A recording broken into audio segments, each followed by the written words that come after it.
What's up, geeks and gamers? It's Jeremy coming to you with another video, and today, Disney is trying to spin this once again.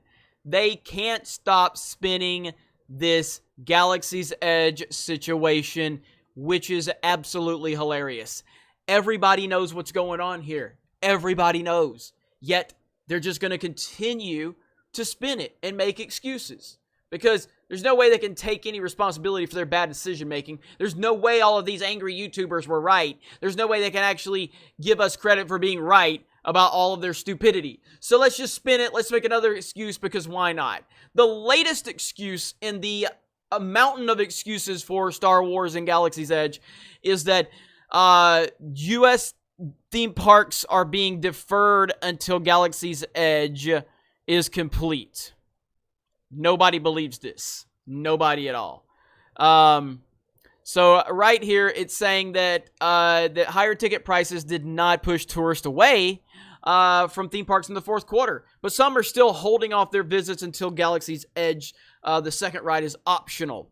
We believe there are some delayed visitation to Galaxy's Edge, both at Disney, probably Land, and Disney World. CEO Bob Iger said during an earnings call Thursday. So we sense that there are people that are just waiting for the whole thing to be opened, which is fine. No, Bob, that's not what's going on.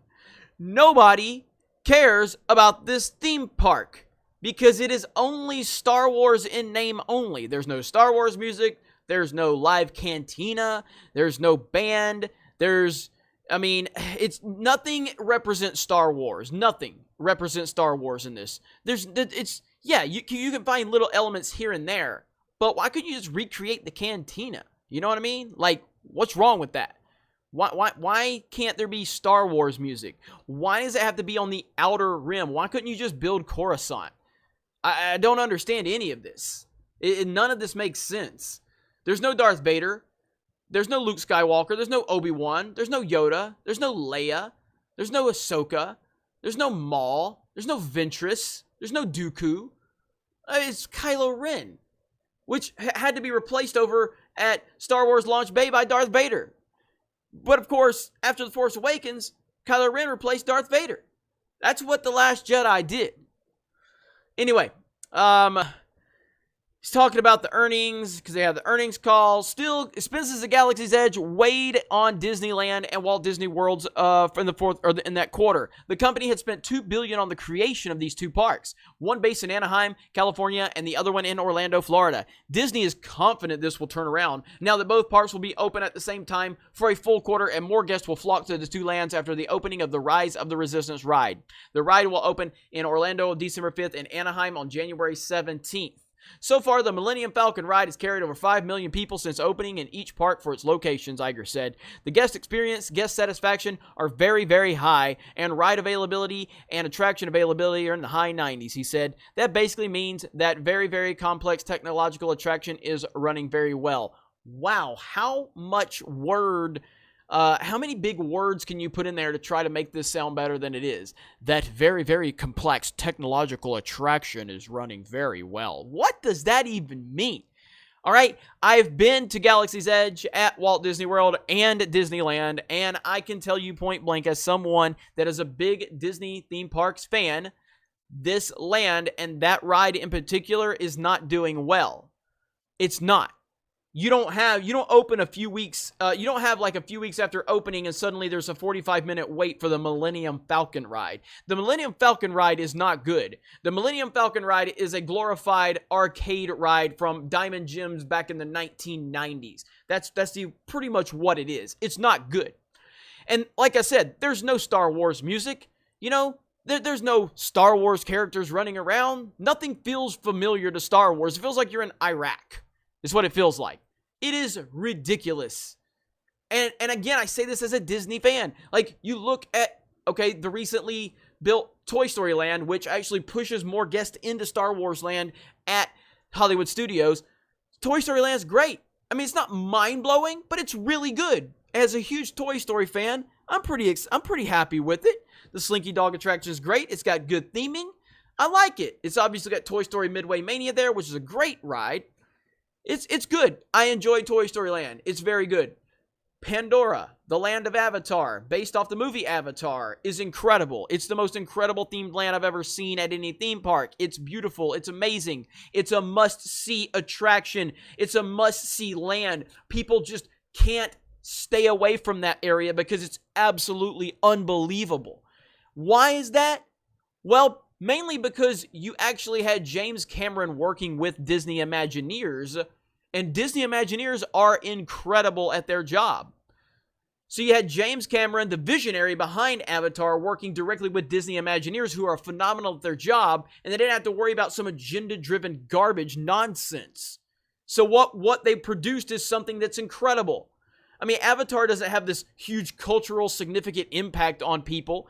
People went and saw it, obviously, but it doesn't have this thing that sticks with people, but yet they can't stay out of Pandora because it's an amazing attraction.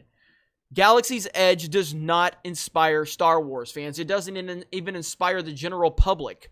So my question is why didn't we have George Lucas work directly with the Imagineers of Disney to develop Star Wars Land? Why not?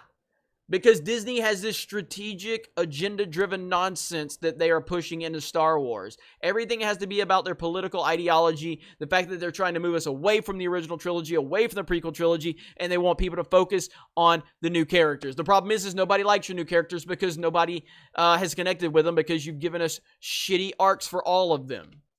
So people just don't care. This is your fault, but you're going to continue to make excuse after excuse after excuse. We've been talking about this for months now.